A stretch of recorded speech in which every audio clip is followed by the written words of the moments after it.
রূপালী জগতে যে নারী যত বেশি উলঙ্গ সে নাকি তত বেশি সাহসী। দেখতে নারী, সুস্থ নারী, আসলেই সে দিব্যি একজন নারী বলে আমি মনে মনে পুরুষ।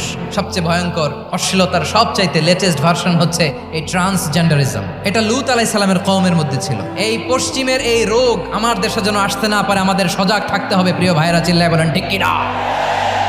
শয়তানের প্রথমে এজেন্ডা ছিল সে আদম এবং হাওয়া আলাইহিস সালামকে নিষিদ্ধ গাছের ফল খাইয়ে তাদেরকে বস্ত্রহীন করেছে। এই জামিনেও সে আমাদেরকে বস্ত্রহীন করতে চাইবে। ভরকে যাবেন না ও আমার বোনেরা, এখনো আপনি জাগবেন না? এখনো আপনার চিন্তার দুয়ারে এখনো নাড়া পড়ে নাই?